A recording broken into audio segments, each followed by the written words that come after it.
You're sitting in a warm, sunlit room. The light sort of pools on your arms, buttery and soft, and maybe you catch a little textured shadow on the floor, a rug, woven, something homey. Everything is calm. There's no fan, no open window behind you, but all of a sudden there it is, a feather-light brush of cold, almost too thin to be called a draft, and yet it curls around your shoulders. There it is again. The unmistakable, inexplicable sensation of a chill, prickling your skin, flicking the hairs on your neck to attention. Your mind stutters. Was that the ventilation? What just shifted in the room? But the logic checks come up empty, as if reality itself is holding its breath. Have you ever felt that? It's like the air gets heavier and lighter at the same time, like something invisible has just brushed past you, hands made of winter air. Here's where it becomes more than mundane. Because there's a hush, a pause while you absorb the feeling. A shiver dances its way down, and maybe you're not even cold. What if that shiver isn't your body malfunctioning, but your spirit guides tapping you on the shoulder? What if someone is reaching out? I know, it sounds strange. It sounds like something out of a movie where the furniture starts dancing and the candles breathe in sync with the ghost in the attic. But sit in that moment with me, just for a heartbeat. Why does this chill feel so meaningful? Why is there a thread of awe stitched into your awareness when the sensation comes utterly out of the blue?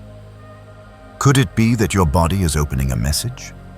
I find it so curious, the way the body seems to break its own rhythm and signal us, just now and then, in moments when all logic huffs and throws up its hands for explanation.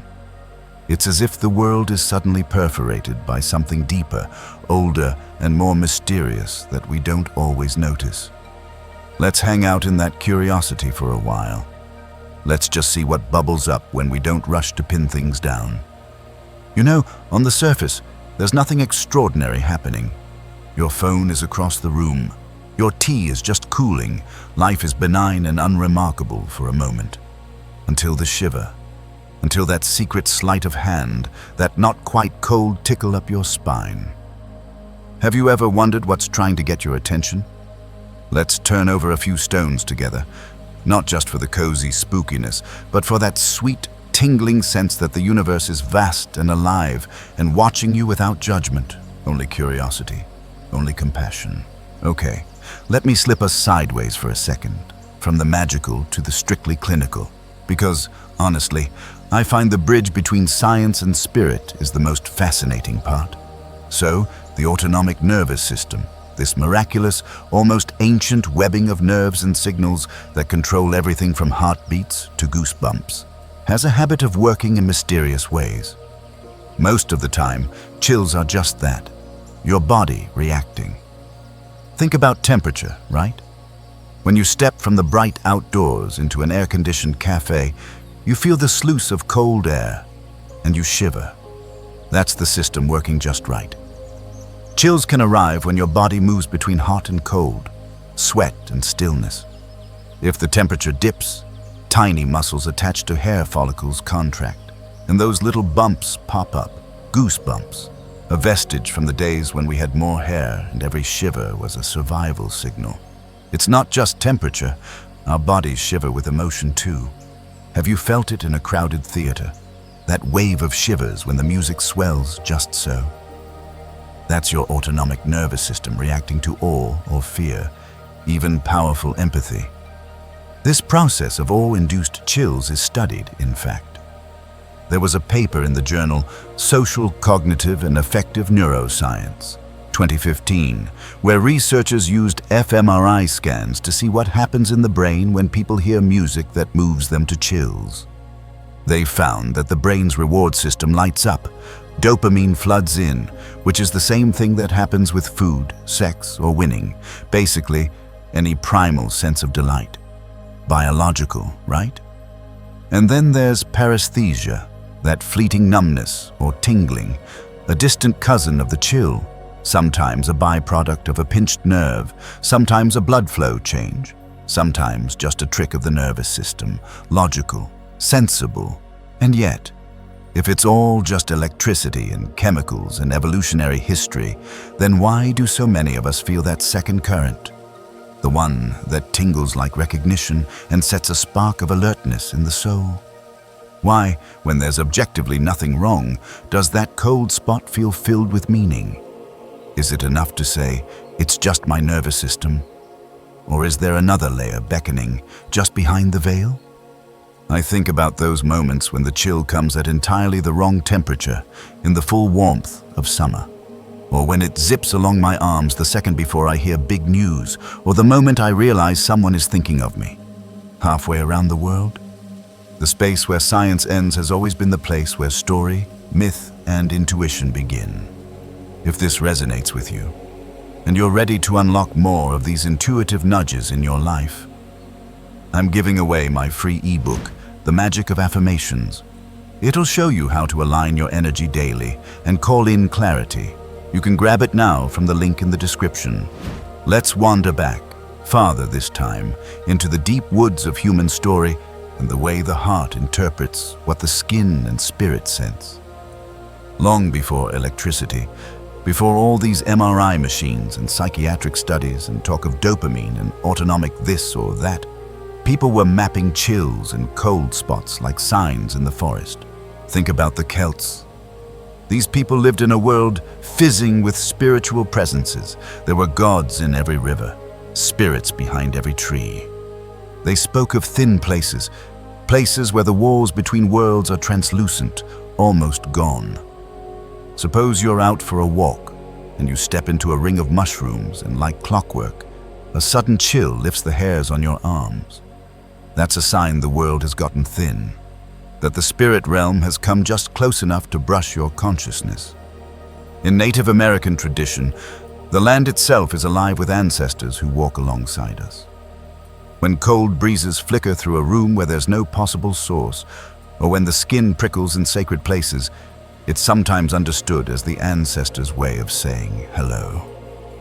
A reminder that connection does not end with mortality, that the people we love are just a heartbeat, just a shiver away, never really gone. I find that devastating and beautiful, don't you? And Vedic tradition, that rich, labyrinthine philosophy of energies and chakras and subtle bodies. There's this belief in pranic winds, energy moving through, above, and around the human body. A cold spot isn't random. It's an energetic inflection point, maybe a blocked chakra, maybe the beginning of a download from spirit, maybe just the residue of another strong emotion lingering in a room. The more you pay attention, the more the world feels alive, layered, full of dimensions not visible but absolutely palpable. Isn't it fascinating that so many cultures preserve these interpretations? Could all those stories be mere superstition, or are they echoes of something humans have always felt but never quite explained? Maybe cold spots are the lingering presence of someone departed, their love or protection brushing by. Or perhaps the chill is a body's instant wisdom, warning you that an untruth is about to surface, or that something sacred is at hand. Stay with me here. The next time you feel a stray chill, what if you paused and asked inwardly, who's here? What are you trying to tell me? Not from a place of fear, but from a deep, friendly wonder. Here's what sticks with me most. Across all these cultures and traditions, there's this unanimous thread. The world is not dry and senseless, it's alive. It's responsive to emotion, presence, memory, and intent. Cold spots are not mistakes. They're invitations, anonymous love letters. Let me share two stories that still ripple through me whenever I think of them. First, picture this. A business owner. She's poised, organized, one of those people who lines up pens on her desk, who wears glasses even when she doesn't need them because it makes her feel focused. She's got this big, looming meeting, a deal that could flip her whole small business story, make or break it. The morning of, she's alone in her office, too early for anyone else. The son's doing the shy thing, still hiding behind smoked glass windows. She's running over her pitch, heart thumping with adrenaline maybe fear. And then it happens. That crisp, unmistakable chill. It slips between her shoulder blades, so tangible she nearly drops her notes. It lasts just a blink, and she's thinking, did someone leave the back door open? But no, everything's sealed, everything's still. And here's the strange part. No panic. Instead, she feels this rush of calm, a kind of deep exhale, exactly when she would have expected more tension. As if someone reached out to say, hey, you're in the right place. The foolproof spreadsheet in her mind has a line item now, unexplainable chill, preceded influx of confidence. She walks into the meeting on a wave of inexplicable energy. And the deal, she nails it. She says later, the chill felt like a sign, a reset switch. It made her believe she wasn't alone, and that was all she needed. Now, flip the script. A skeptic, someone who prides herself on logic, rarely buys into things she can't see or prove. She's in the middle of an argument with a sibling, those sharp, layered collisions that drag ancient wounds into today's tense, fluorescent-lit living room. Words are getting harsh. The logic barbs are out. Suddenly, in mid-sentence, a cold spot clouds over her. It's so sharp, so sudden, it shuts her up. She stiffens. There's a pause, long enough for both to feel uncomfortable. She glances around, looking for a draft, a reason, but her mind goes off-roading. The argument evaporates in the hush. Instead, what bubbles up is memory, loss, the ache of missing someone. She says quietly, I just wish we knew how to talk about Dad. It feels like he's here. The chill wasn't about the fight. It was about grief, unspoken, suddenly surfacing, and somehow, oddly, forgiven in a moment. The sibling blinks, eyes shining. The air stills again. Neither knows exactly what happened, but something enormous and weightless moved through. The cold was like a bridge laid gently across a wound. You know, it's funny. I think of all the ways these unexplainable sensations loosen our stories, make us press pause, look up. In both cases, it's not about fear. It's about a deeper truth waiting to be released. Take a minute. Imagine what would happen if, instead of brushing off the next chill, you leaned in. You abandoned embarrassment and made space for a tiny, strange ceremony. When the chill comes, don't flinch. Pause. Gently. Place your hand over your heart, or if you want, just below the rib cage, at the solar plexus. Take a breath, a slow, real inhale. Feel the hand's warmth, the chest's slight rise. Name your emotional weather. Are you nervous, hopeful, lonely? Tune in. Let the chill unfurl its message. Maybe close your eyes for a breath or two. It's okay if it feels silly. No one's watching except you. Ask inside, what is this trying to tell me? Don't force an answer. The body is subtler than language, sometimes. Sometimes all you get is a whisper, an image, a sense of green or a shadow or longing or alertness. That's more than enough. Now, if you want to capture the moment, begin a kind of soul journaling ritual. Keep a small notebook, call it your sign log, or something equally unpretentious. When the chill hits, jot 4 things: the time, your emotional state, what you were doing, and any impressions that flickered through as the sensation moved. If nothing comes, just write, chill, unknown message. This is less about diagnostics, more about showing the unseen parts of you that you're listening, really listening. Let the journal fill, slow and ordinary at first, but over time you'll start to see shapes. Chills always arrive when life's about to shift, or they come when you're thinking of someone whose love never quite settled after death. Or maybe you'll only discover that when you're fully present to yourself, when you slow enough to register your own energy, something else always joins you in the quiet. That's the thing about opening yourself to mystery. It never hurries, but it does repeat until you learn its song. And there's no hurry, there's no right way. Maybe you even want to add a quick symbol, draw a spiral, a wave, a leaf next to each entry, something to pattern the rhythm only you know. This is your life, your energy, your dialogue with the not quite visible. If the chill is profound, like it knocks the wind out of you, like grief or elation swoops in, you can expand the exercise. Breathe into your hand. They'll teach you this in yoga, in meditation.